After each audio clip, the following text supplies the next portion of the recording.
Hello, Designing with Type, DDG3240. Hard to believe week 2 is upon us.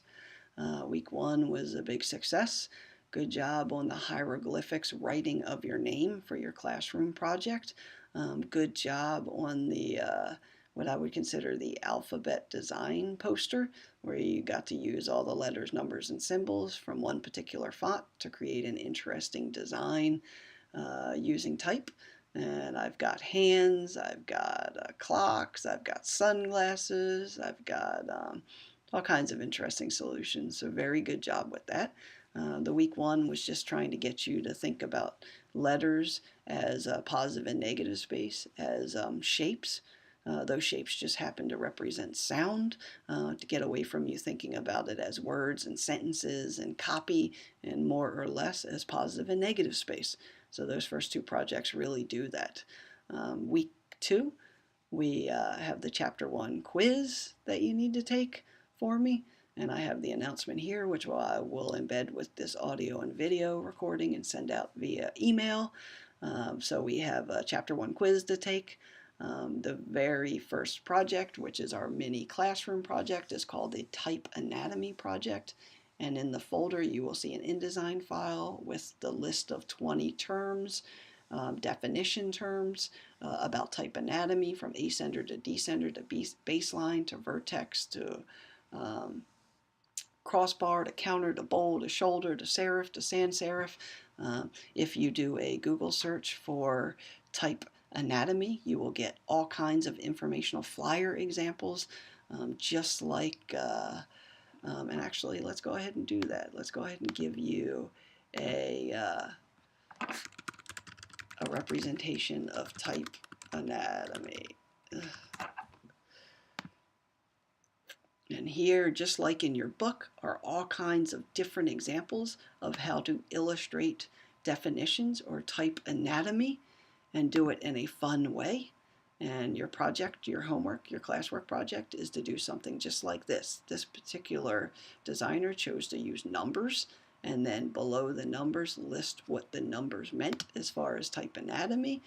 Some choose to do lines that point to what that word is, defined by the line in the illustration. Some choose to do arrows to represent that. There are many different ways to point to the definitions for the type anatomy. So your project is an 11 by 17. Black and white only, where you take the terms attached in that InDesign file in your week 2 folder and you illustrate each one of them. And you can use your book or the internet as reference. So that's your mini classroom project and your bigger homework project. Your bigger homework project is called the Hotspot project. You are going to take each one of these businesses, and there is a total of 5 of them, and each one is called the hotspot or hotspot. One is a daycare center, so the hotspot daycare center. The second one is a club, the hotspot club, and you can see a description of the demographic for each. The third one is the hotspot spa. The fourth one is the hotspot coffee shop, and the fifth one is the hotspot burn center.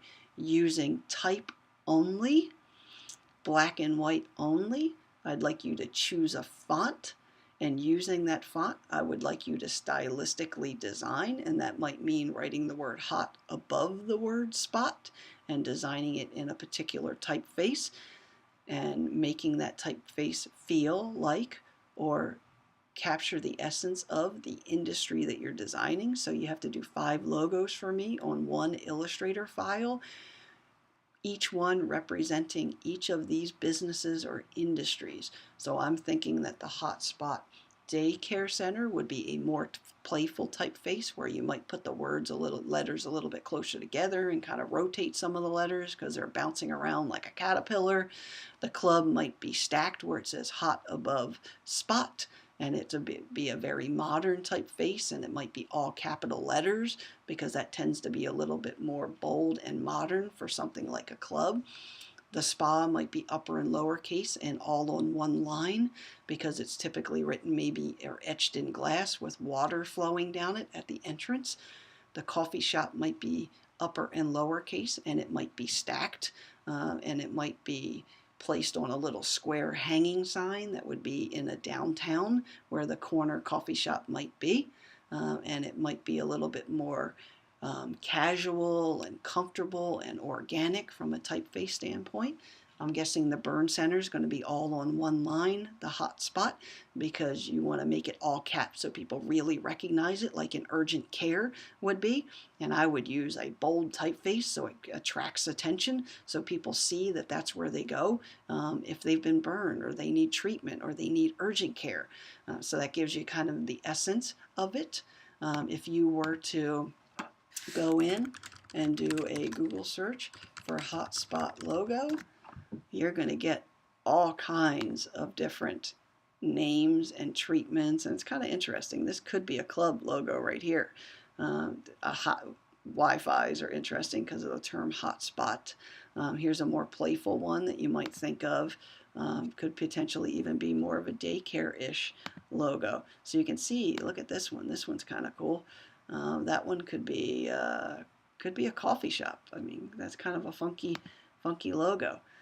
So no graphics of any kind, type treatment first so we can review it and see what it looks like, and then I'll let you do a secondary submission with some support illustration style work. But I want to see if you can make it work and make it target the audience without using additional graphics, illustrations included in your logo.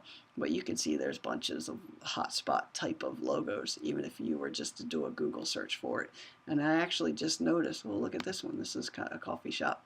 The coffee cup is the O. It's kind of cool. That there's actually a car dealership that just opened up not far from my house, and the name of it is Hotspot, which I thought was kind of ironic and interesting, because this term is something I've been using in classes for a number of years, because I think hotspot could be a hotspot for anything. So it makes for a really interesting design project. So don't forget your discussion board for week 2, your hotspot project, your type anatomy mini poster project, and have a great week 2. We've had some really great interaction week 1, and I hope to keep that up. Everybody have a good second week to the semester.